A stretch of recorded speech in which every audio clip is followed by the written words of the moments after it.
Olá, bom dia, boa tarde, boa noite. Nós estamos estudando aqui a segunda carta de Paulo aos Coríntios, nós estamos no comecinho da carta. Primeiro tem um contexto aqui de alguns conflitos, algumas questões, algumas decisões em relação às viagens de Paulo, foi para lá, foi para cá, que ele explica um pouco. E aí, no último vídeo, a gente falou aquela frase muito forte, pois a letra mata e o espírito comunica a vida. Ou outras traduções colocam, o espírito vivifica e a letra mata. O que isso quer dizer? Que a letra, a regra, a lei, quando ela fica acima do conteúdo que ela tende a apaziguar, a resolver, ela pode matar as situações, Ela pode não dar conta daquilo a que veio. E aí, em seguida, ele vai falando de outra coisa, colocando uma comparação entre as atitudes de Moisés em relação à verdade, ao conhecimento profundo e aquilo que é eterno e que é passageiro, e a verdade que Jesus traz. Então ele fala assim, ora, se o ministério da morte, gravado com letras sobre a pedra, ou seja, se as propostas de morte como transformação, gravadas ali, nos rituais, naquilo que Moisés recebeu como a verdade divina na pedra, foi tão assinalado pela glória que os israelitas não podiam fixar os olhos no semblante de Moisés por causa do fulgor.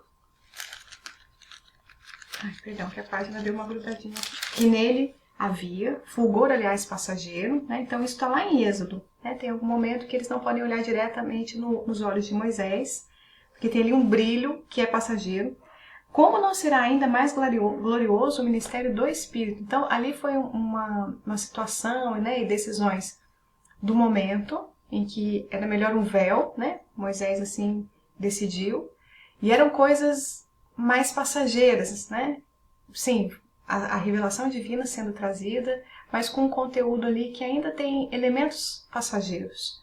Na verdade, se o ministério da condenação foi glorioso, muito mais glorioso será o ministério da justiça. Ou seja, se naquela hora que Moisés teve que dar uma série de broncas e colocar uma série de leis para um povo ainda muito indisciplinado, e se aquilo já trazia muita luz, imagina quando a gente não precisar mais ficar ouvindo bronca, quando a gente não precisar mais do castigo ou das ameaças, do medo, para nos conectarmos a Deus, para termos a atitude do bem verdadeiro. Mesmo a glória que então se verificou já não pode ser considerada glória, em comparação com a glória atual, que lhe é muito superior. Então ele está dizendo essas verdades, e essa profundidade, essa beleza que Moisés recebeu, que foi maravilhoso já, nem se compara com o que Jesus traz. Pois se o que é passageiro foi assinalado pela glória, com mais razão o que permanece, ou seja, aquilo que é eterno deve ser glorioso. Fortalecidos por tal esperança, temos plena confiança. Não fazemos como Moisés, que colocava um véu sobre a sua face para que os israelitas não percebessem o fim do que era transitório. Mas seus espíritos se obscureceram.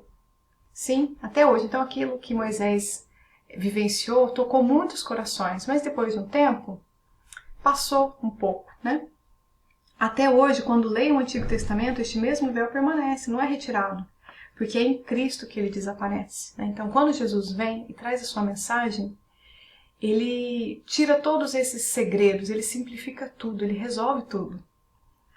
Sim, até hoje, todas as vezes que leem Moisés, um véu está sobre seu coração. É somente pela conversão ao Senhor que o véu cai. Pois o Senhor é o Espírito, e onde se acha o Espírito do Senhor, aí está a liberdade. Então, quando a gente pensa que Jesus resume tudo com o amai-vos uns aos outros, nessa simplicidade está todo o nosso programa de ação, tudo que a gente deve fazer. E nós todos, que com a face descoberta contemplamos, como num espelho a glória do Senhor, somos transfigurados nesta mesma imagem, cada vez mais resplandecente, pela ação do Senhor, que é Espírito. Então, sempre que a gente está em busca dessa verdade maior de Jesus, a gente vai se transformando. Claro, a gente carrega grandes defeitos, grandes limites, e é para isso que a gente está aqui, para irmos nos melhorando de pouquinho em pouquinho. Mas todas as vezes que a gente consegue fazer essa busca, nos bons e nos maus momentos, aliás, né, os momentos difíceis são aqueles momentos mais potentes de conexão com Deus, porque a dor nos tira um pouco da dureza, né? A dor nos tira um pouco do costume, do habitual, né? E é por isso que a gente pode se elevar mais espiritualmente, né? Por meio da dor. Bom, nós continuamos semana que vem, tá?